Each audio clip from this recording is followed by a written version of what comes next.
frequency vibration, it's gonna knock down the towers! Get out of town before it gets to you, and I'm out of here.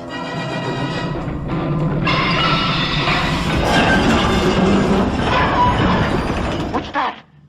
Look! It's the towers! They're falling!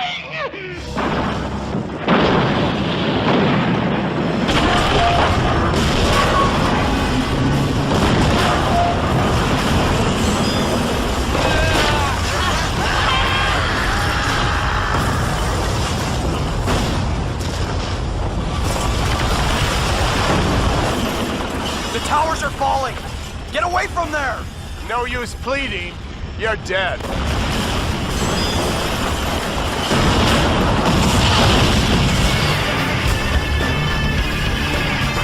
Moral demonstration of our sinister strength should convince the world of our supreme power.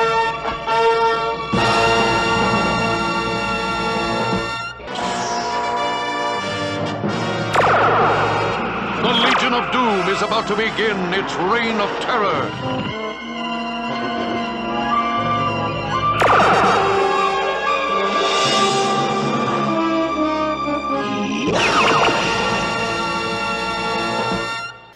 Hilton Hotel, representing the monolith. And there it stood in the middle, and it still stands to this day. The monolith, the center invisible pillar cube that survived the disaster. I found this footage on YouTube, and what I found interesting is he shot it from the Hilton Millennium Hotel that's built in the shape of the monolith from 2001. And he's shooting outside of the window, looking at the two memorials for the Twin Towers and the Freedom Building and some other buildings. I mean, don't you find it strange that this thing survived? I mean, they really planned this out pretty well. They made only what they wanted to come down. And also, in the same video, look at these memorials to the two towers. They're square holes in the ground. There you got waterfalls running on the sides, and in the center is like a another black hole, cube, square, black pit. And it's all just going down and down and down, then it goes into that square pit hole. What kind of memorial is that? They're sending people into the abyss, and also at the same time symbolically representing that they've opened a hole to the abyss. I believe if you go to these places, I'm sure it just sucks energy like a vampire from people's hearts and souls and minds. I'm sure it leaves you with a dead feeling inside. These memorials aren't normal. They're not right. This is evil stuff. The 9/11 Towers. The 9/11 Towers also reveals what I call the 88 portal, not in the physical towers themselves, but in the 9/11 memorial called Tribute in Light. The Tribute in Light is an art installation of 88 searchlights placed next to the site of the World Trade Center to create two vertical columns of light in remembrance of 9/11, with each searchlight consuming 8,000 watts. So you have 88 beams of light beaming up as portals to the heavens.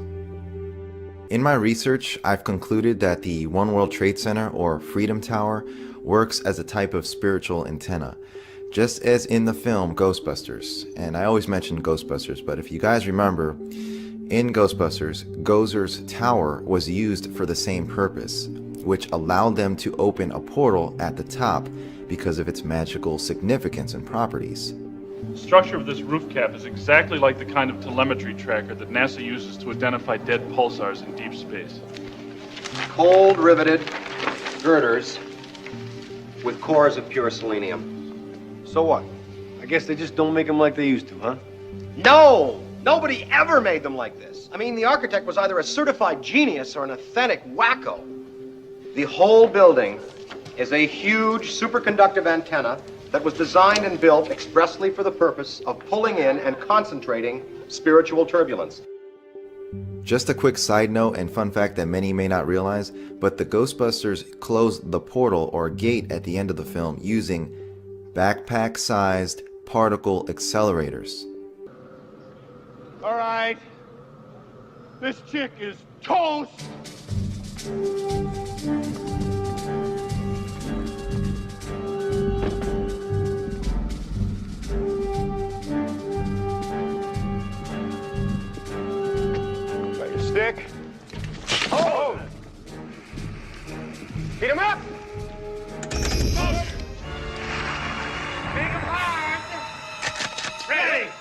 show this prehistoric bitch how we do things downtown.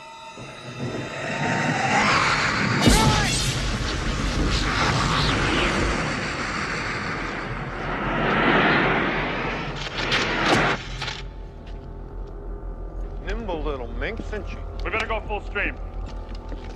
Aim for the flat top!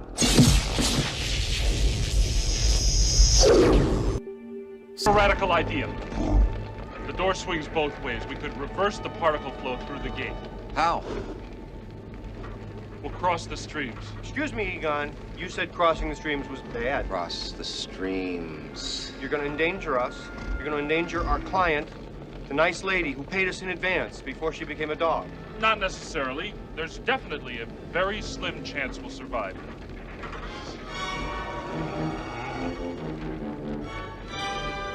I love this plan. I'm excited to be a part of it. Let's do it. This job is definitely not worth $11,500 a year. Hurry! See you on the other side, Ray. Nice working with you, Dr. Venkman.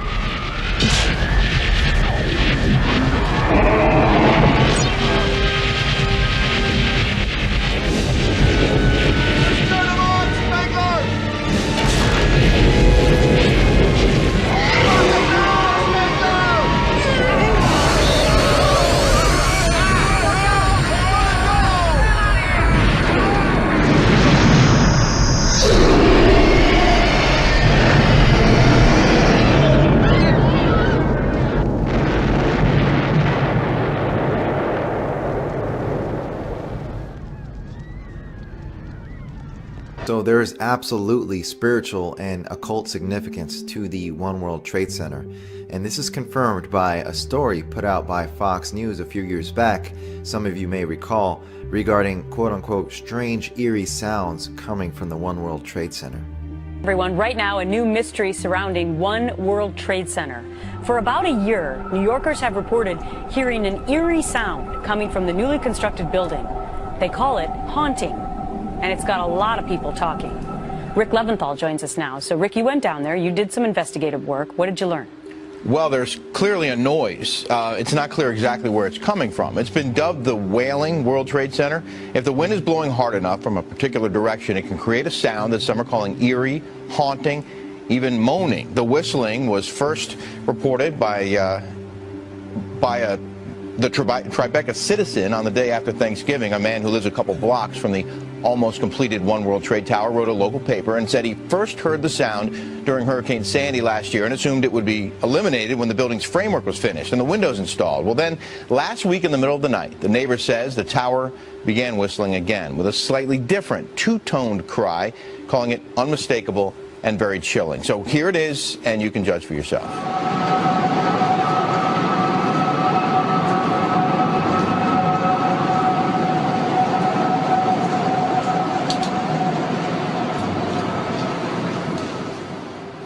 Well, that was from last week. Now we have footage from last year shot by a woman named Jenna Pope. You'll see a police car with its lights on, but the noise you hear is not a police siren.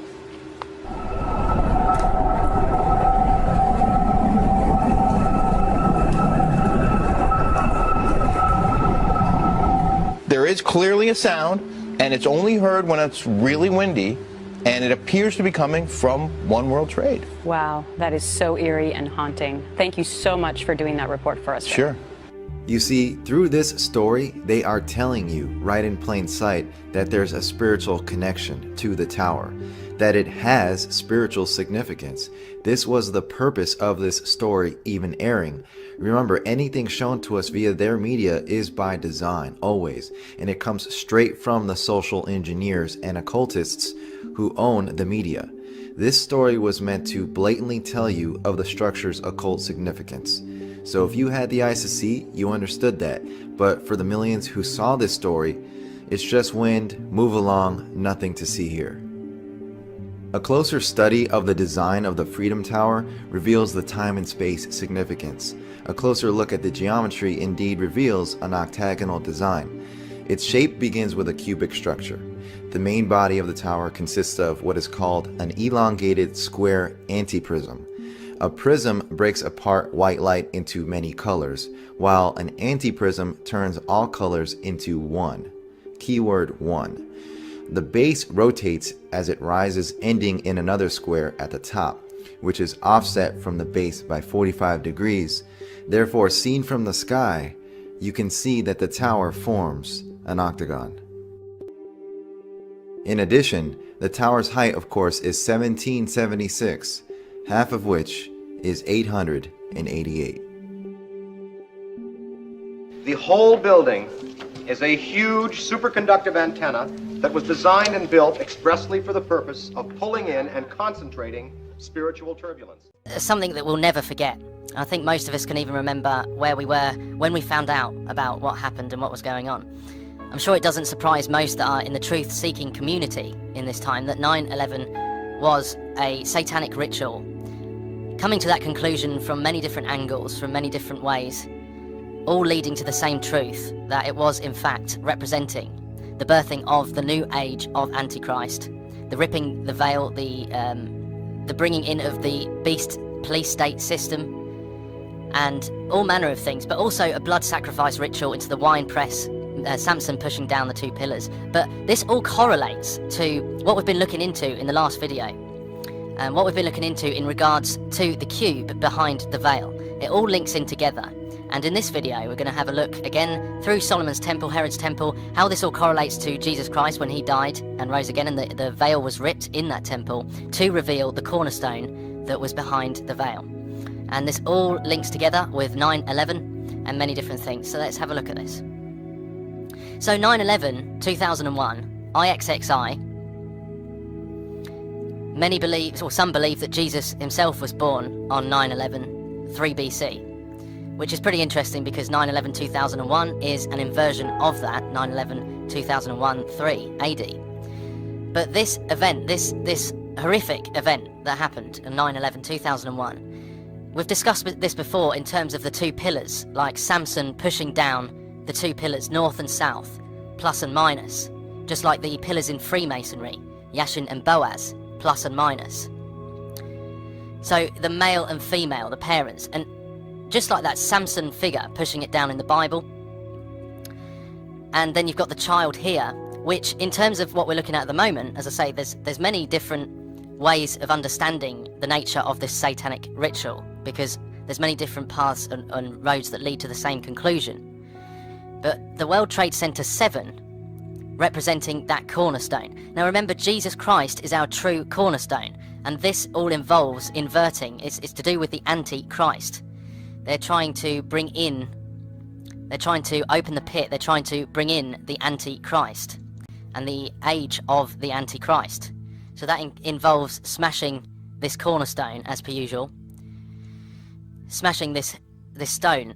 So just to put it very simply, this is exactly what we're looking at when we look at that. We're looking at the figure pushing down the two pillars and the veil breaking, just like when Jesus died on the cross and the veil was rent, and the cube collapsing, the cornerstone collapsing behind the veil. Now, G is the 7th letter of the alphabet. So that is exactly what that's representing there, including the generative principle. But you see how when these pillars come down, collapsing the cube, the cornerstone, G equals 7, building 7, and then rebuilding into a new tower, which would be the transfigured third temple, but of the material world. Because when Jesus Christ defeated the curse, ripped the veil, and defeated death and sin, which is, we'll go into in another video how we see the truth of the gospel through this. He rose again in the true third temple. Jesus Christ is the temple of the living God. He rose again out of the curse of sin and death. The grave could not hold him, and he rose again and became our true third temple. And when we're in the body of Christ, we are safe in our Father's hands.